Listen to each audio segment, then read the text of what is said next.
Hello. Okay, in this video on I'm going to show you how to create the bracket in SolidWorks on page 36 in Interpreting Engineering Drawings. I've saved the file as bracket. My units are inches, pounds, and seconds. My material is plain carbon steel. And now I have to start the model. Remember, the 3 steps in building a model are pick a plane, draw a sketch, and then convert that sketch into a feature. So in this case, for the bracket, we can start on any of the planes, front, top, or right. But what I'm going to do is I'm going to start the bracket on the right plane by drawing a couple of rectangles. And then we're going to define those rectangles using dimensions. Then we're going to extrude this two-dimensional shape that we've just drawn to begin our model.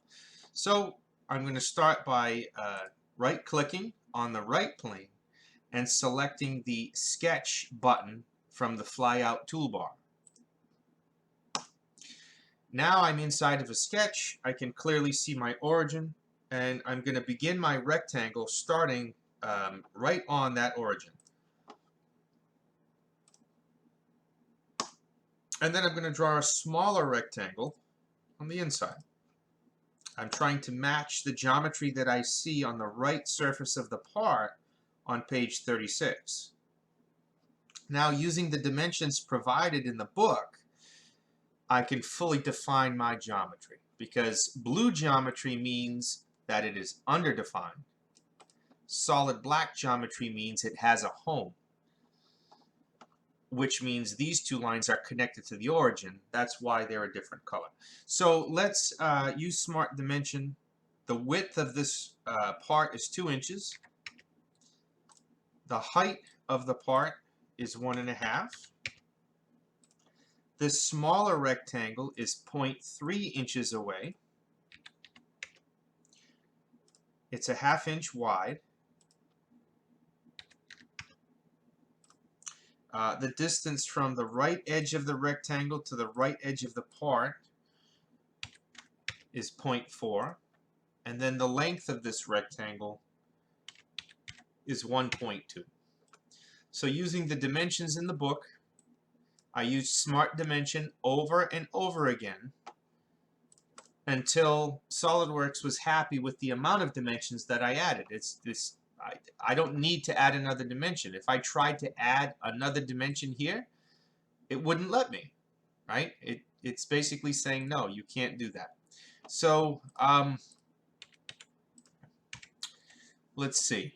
Now that I'm done with my sketch, I like to come up here to the Heads Up toolbar, click my isometric cube so I can see which direction I'm extruding my shape. I'm going to hit the Finish Sketch button right here. I'm going to jump over to my Features toolbar because I'm done with this sketch. I can clearly see it right here in my Feature Manager. It's called Sketch 1, and it's highlighted. SolidWorks is waiting for me to do something with this sketch. What do I want to do with it? So I'm going to use the very first feature, Extruded Boss Base. I'm going to give this sketch some thickness. And now I'm going to give it a distance of 5 inches because that's how long the part is. That's the overall length of this part. And you'll notice to the left of blind over here, blind distance means it has a set value. But I can reverse the direction. So I can send the extrusion to the left or I can send it to the right. It doesn't really matter, for this exercise. So once I hit the green check mark, I have created my base feature. Please notice on the left-hand side, I now have my original sketch and the feature that consumed the sketch. So I had to draw this before I could make this. Okay? At any time, I can go back to my sketch by clicking Edit Sketch to make changes. And if I wanted to change my feature, I could do a quick right-click and Edit Feature and change the length of my part. Okay, so perfect time to do a quick file and save because you don't want to lose your progress. But this is a good base feature to start with. Next, I'm going to draw a couple of rectangles and cut them through this existing shape. So going back to our 3 steps when creating a model, we have to pick a plane, draw something, and then convert it into a feature.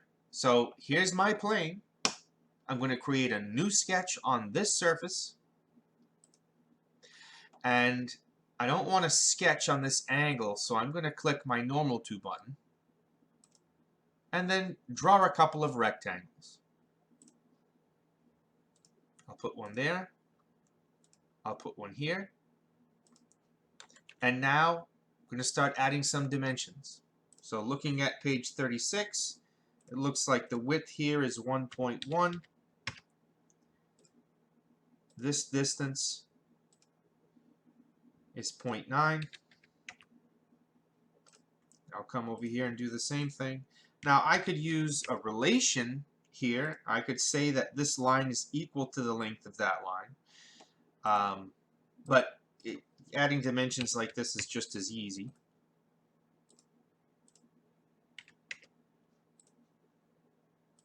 There we go. Just in case the customer changes their mind, now I have 2 different dimensions to control each one of these slots that are eventually going to get cut through this part. So now that my sketch is complete, I'm going to hit my Finish Sketch icon. I'm going to click Extruded Cut, and I'm going to say Through All. So what you'll notice is if I use my rollback bar over here on the left-hand side, and I just kind of scroll up, we can see what we started with, and then after the cut, what we ended up with. Okay? File, save, because we've just completed 2 separate features and we had to draw 2 sketches to make that happen. And now we're going to do the same process. We're going to create the little L-shaped pieces on top of here per page 36 in the book, and we're going to sketch them and extrude them forward. Okay, so I need to pick a plane, draw something, turn it into a feature. So I'm going to rotate so that I can see the back side of my part, and I'm going to sketch on this back surface and hit normal to.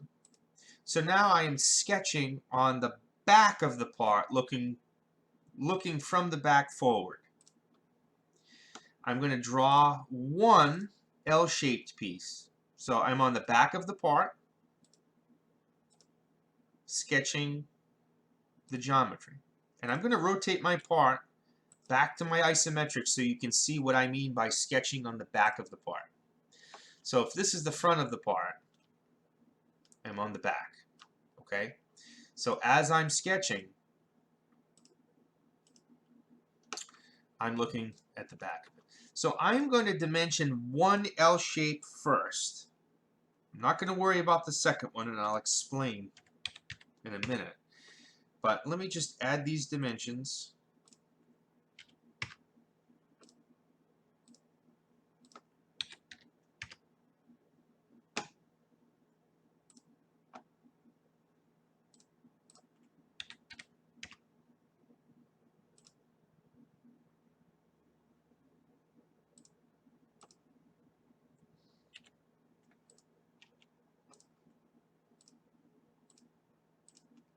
Okay, so here's my location of one of those L shapes. So if I go back to my isometric view, there it is. Here are my dimensions. I can slide them around and make them easier to see if I want, but these dimensions are controlling this L shape. And I'm going to skip the other one for now. I'm going to show you a really nifty command in a sec. So I'm going to take this L shape, extrude it forward,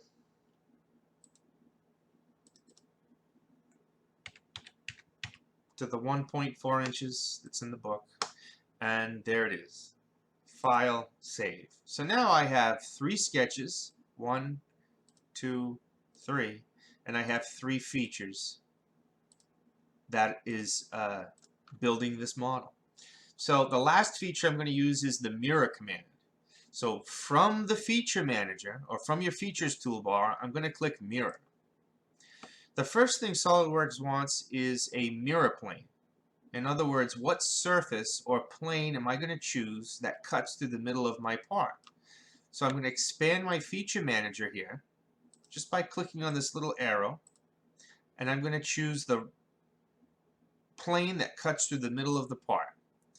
So here's a mistake, and I'm glad you guys caught me making a mistake. I don't have a plane that cuts through the middle of my part, so I have to cancel what I've done, and I'm going to generate a new plane all by itself. So if you're following along with this video, I'm going to jump up here to Reference Geometry, Plane. I'm going to select the left and right sides of this part. And what that does is it automatically generates a new plane that's directly on center. And I'm going to click the green check mark. Now I have everything that I need to mirror. So I'm going to go back up to mirror on my features toolbar. I'm going to click my mirror face plane. And where it says features to mirror, I want to make sure that I can see the feature that I want to mirror. So I'm going to expand my little feature manager and select Boss Extrude 2, which in this case is our L shape. Then once you hit the green check mark, your model's all done. So there was one extra step that I didn't anticipate, but you know, having used SolidWorks for over 15 years, sometimes I make mistakes still.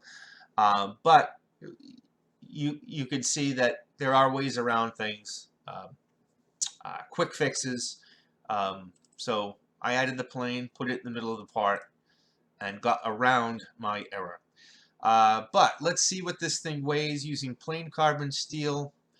The mass of this bracket should be 3.26 pounds. If you've done it correctly, that's the mass that you should get, 3.26 pounds.